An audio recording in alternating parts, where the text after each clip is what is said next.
Morning students, you're most welcome in my class. I am Pratipal Yadav, social science teacher. You're most welcome in my class. Today our topic is economic crisis, class 9th, social science, and chapter 3rd, history, Nazim and the rise of Hitler. इससे previous video में आपको सारे बता चुका हूं, तो आज हम इकोनॉमिक्स क्राइसिस के बारे में डिस्कस करते हैं। मुख्य रूप से आपको पता होगा, सबसे पहले during the first world war, जब फर्स्ट वर्ल्ड वार हुआ था 1940 टू 1980 यानी 1914 से 1918 के बीच में जब प्रथम युद्ध हुआ था, तो during the first world war Germany took part in the first world war. Germany ने इस विश्व युद्ध में भाग लिया था, लेकिन इस विश्व युद्ध के बाद जर्मनी की जो आर्थिक हालत थी, the economic condition of the Germany was very poor after this world war. इस विश्व युद्ध के बाद जर्मनी की आर्थिक हालत बिल्कुल खराब हो चुकी थी, बेहद ही ज्यादा जर्मनी की आर्थिक हालत खराब हो गई थी। मुख्य रूप से फर्स्ट वर्ल्ड वार के बाद जर्मनी के साथ ट्रीटी ऑफ वर्साई की संधि की गई थी, और उस वर्साई की संधि ने तो जर्मनी को तोड़कर ही रख दिया था। अब जर्मनी पॉलिटिकल रूप से, इकोनॉमिक्स रूप से, हर तरह से एक प्रकार से डिस्ट्रॉय हो गया था। तो प्रथम विश्व युद्ध जर्मनी ने एक प्रकार से कर्ज लेकर लड़ा था, लेकिन बाद में उसको हर्जाने के रूप में, अपने गोल्ड के रूप में उस कर्ज को चुकाना पड़ रहा था, और उस कर्ज को चुकाने के कारण जर्मनी की आर्थिक हालत, इकोनॉमिक कंडीशन बिल्कुल तहस नहस हो गई थी जर्मनी की। तो मुख्य रूप से जर्मनी एंड वार रिपीटेशंस, मुख्य रूप से हम बात करते हैं कि जर्मनी के बारे में हमने बताया कि जर्मनी ने पार्टिसिपेट किया, उसके बाद उसकी हालत बिल्कुल खराब हो गई। तो इन 1923 जर्मनी को गोल्ड के रूप में उस कर्ज को चुकाना पड़ रहा था। तो इस प्रकार सोने के रूप में जर्मनी उस कर्ज को चुका रहा था। कुछ समय तक तो जर्मनी ने उसको चुकाया, लेकिन कुछ समय बाद उसका जो गोल्ड था, उसका जो सोना था या सोने के जो भंडार थे, वो सारे के सारे समाप्त होने लग गए। इन 1923 जर्मनी रिफ्यूज टू पे। अब बाद में जर्मनी ने 1923 में जो जर्मनी के ऊपर जो हर्जाना लगाया गया था, जो वसूला जाता था, उसको चुकाने के लिए जर्मनी ने मना कर दिया। जर्मनी ने कहा कि मैं अब आगे नहीं चुकाऊंगा। अब जब जर्मनी के द्वारा इस हर्जाने को चुकाने से मना कर दिया, उसके बाद फ्रेंच यानी फ्रांसीसी ऑक्यूपाइड रूर रीजन, अब मुख्य रूप से जर्मनी का जो सबसे इंपॉर्टेंट इंडस्ट्रियल एरिया था, औद्योगिक क्षेत्र था, जहां पर उसके बहुत अधिक मात्रा में रिसोर्सेज पाए जाते थे। रिसोर्सेज की बात करें तो रूर के अंदर मुख्य रूप से जो कोयला था, बहुत अधिक मात्रा में कोयले के भंडार पाए जाते थे इस रूर क्षेत्र के अंदर। ये रूर क्षेत्र फ्रांसीसियों के द्वारा उसको ऑक्यूपाइड कर लिया जाता है, उसको छीन लिया जाता है। कहा जाता है भैया अगर आप ये नहीं चुकाओगे तो ये क्षेत्र अब हमारे पास रहेगा। चूंकि जर्मनी की हालत वैसे खराब थी, जर्मनी तो युद्ध में पहले ही पराजित हो चुका था, तो उससे रूर क्षेत्र जो कि उसका सबसे अच्छा लीडिंग इंडस्ट्रियल एरिया था, उसका औद्योगिक क्षेत्र था जर्मनी का, लेकिन वही छीन लिया जाता है। यानी कि जर्मनी की जो आर्थिक कमर थी उसको और जबरदस्त तरीके से तोड़ दिया जाता है इस रूर क्षेत्र को छीनने के बाद में।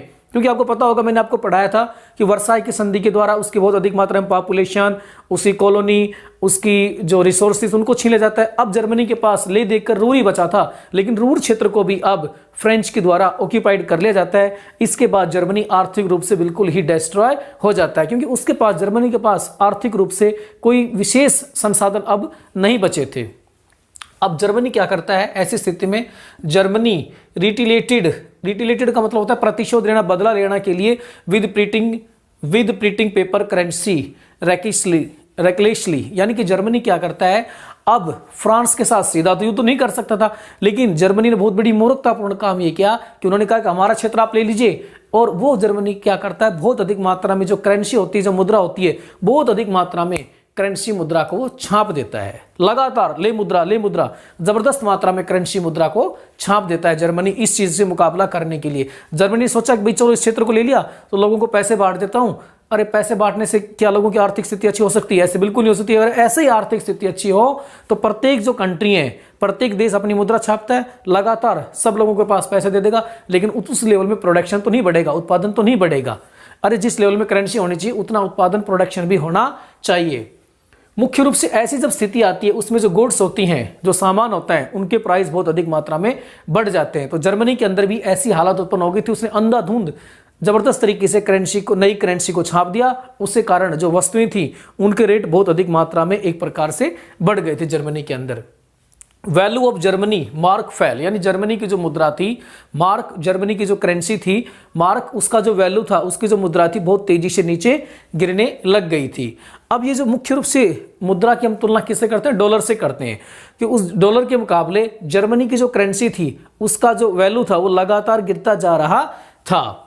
प्राइस ऑफ गुड्स इंक्रीज्ड, और लगातार जर्मनी की जो मुद्रा थी उसका वैल्यू गिर रहा था, लेकिन जो थिंग्स थी उनके रेट बढ़ रहे थे, उनके रेट लगातार बढ़ रहे थे, मुद्रा लगातार गिर रही थी और प्राइसेस ऑफ गुड्स वो लगातार इंक्रीज होते जा रहे थे। अब सिचुएशन ऑफ हाइपर इन्फ्लेशन, अब हाइपर इन्फ्लेशन का मतलब होता है अति मुद्रास्फीति। हाइपर इन्फ्लेशन, अति मुद्रास्फीति की स्थिति उत्पन्न हो गई थी। ये वैसी स्थिति होती है जब कीमतें बेहिसाब बढ़ जाती हैं। हाइपर इन्फ्लेशन का मतलब होता है कि जो वस्तुएं होती हैं उन वस्तुओं की कीमत जबरदस्त तरीके से बढ़ जाती है, तो उस स्थिति को अति मुद्रास्फीति, हाइपर इन्फ्लेशन कहा जाता है, जब वस्तुओं की कीमत बहुत अधिक मात्रा में बढ़ जाती है। अब उस समय जर्मनी था वो बिल्कुल एक प्रकार से वर्ल्ड लेवल पर अलग थलग पड़ चुका था और विश्व के अधिकतर देशों के प्रति वो एक हमदर्दी का पात्र बनकर रह गया था। ऐसी स्थिति में यूएस, अमेरिका जो है जर्मनी के ऊपर थोड़ी दया करता है और अमेरिका के द्वारा इन सिंपैथी, दया सहानुभूति के प्रकट करते हुए अमेरिका के द्वारा helped Germany by Dawes plan, यानी अमेरिका के द्वारा जर्मनी को राहत देने के लिए डॉज प्लान, एक डॉज योजना लेके आता है। और ये जो डॉज योजना थी, डॉज प्लान था, इसके तहत ये प्रावधान किया जाता है मुख्य रूप से कि इस योजना में जर्मनी के आर्थिक संकट को दूर करने के लिए हर्जाने की जो शर्त थी, उस पर जो हर्जाना लगा रखा था उसको एक प्रकार से कुछ मात्रा में कम कर दिया जाता है ताकि जर्मनी उसको चुका सके। इस प्रकार एक प्रकार से डॉज प्लान के द्वारा, जो कि अमेरिका लेके आया था, जर्मनी की डॉज प्लान जो कि अमेरिका लेके आया था, इस प्लान के द्वारा जर्मनी की आर्थिक स्थिति को एक संभालने का प्रयास किया जाता है। तो इसमें मैं समझता हूं कि आपको बहुत अच्छा इकोनॉमिक क्राइसिस वाला जो टॉपिक था बहुत अच्छी तरह समझ में आ गया होगा। मैं टॉपिक वाइज एक एक टॉपिक आपको एक्सप्लेन कर रहा हूं। तो एक नेक्स्ट वीडियो लेकर आपके सामने फिर आते हैं। लाइक शेयर एंड सब्सक्राइब जरूर।